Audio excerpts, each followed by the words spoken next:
So if you've been paying any attention at all over the past week or so to what I've been doing on this channel, then you will know that last week I went to Poland to go to COP24, the climate negotiations. Now this was really interesting for a number of reasons. I got to see what these negotiations look like up close and personal, kind of what the whole conference centre looks like, how people act while they're there. I was definitely expecting to learn something about climate change, but what I learned was maybe not what I was expecting, because frankly, it made me feel differently about climate change than I felt my whole life. I came back from the conference feeling more angry and more upset about climate change than I think I felt in my entire life. Which is not what you expect to feel if you go somewhere where the entire point of the thing is to try and solve climate change. So why did I feel angry and upset? I think it just felt so much like a performance. Everywhere you go, there are little events taking place and little victories and little bits of progress and arguments over this sentence or about whether this little bit of money will go here. And I'm not saying these things don't matter, but the backdrop of this is that we've just had earlier this year a report on how on what the world would look like if it warms by 1.5 degrees versus 2 degrees versus 3 degrees, and how much it would be valuable if we do manage to keep global warming to just 1.5 degrees Celsius. And that report also showed how incredibly difficult that would be and how rapidly we need to start cutting emissions. And then shortly after that report came out, we found out what had happened to global emissions in 2018. And instead of them starting to fall dramatically as they would need to if we're going to limit global warming to 1.5 degrees or 2 degrees, or, well, really, if we're going to limit global warming at all, they need to start falling soon.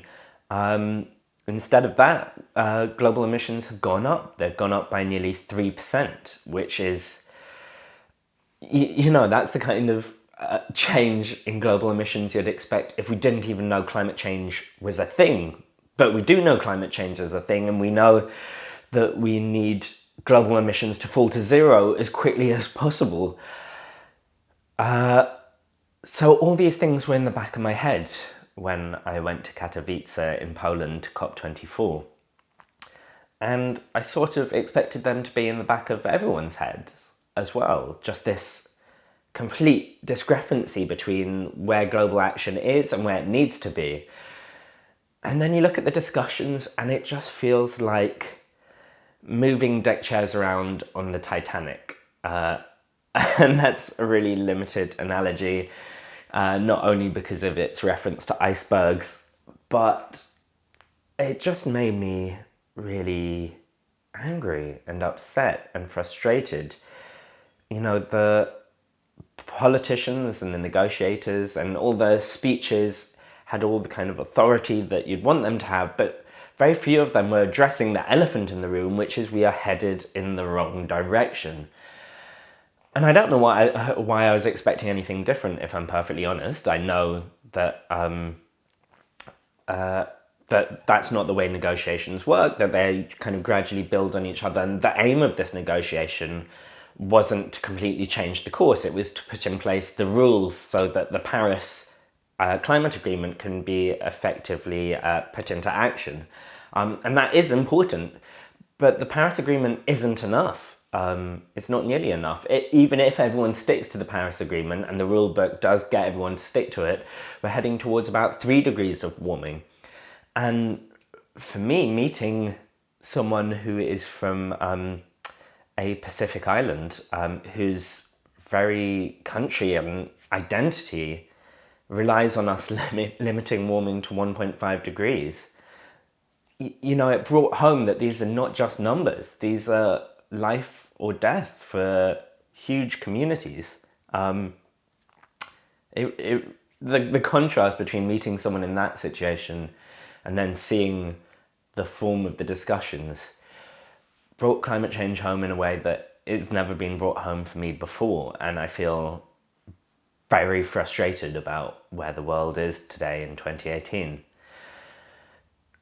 But that doesn't mean there's no hope. We're not in a good place and we're not where we need to be. But that doesn't mean that we can't still prevent climate change from being a lot worse than it could otherwise be. And I've come back with a renewed passion for trying to do that in every way I possibly can. Be that cutting my own emissions or making more videos, inviting you to do the same, or taking political action, be that in the form of contacting my elected officials or otherwise.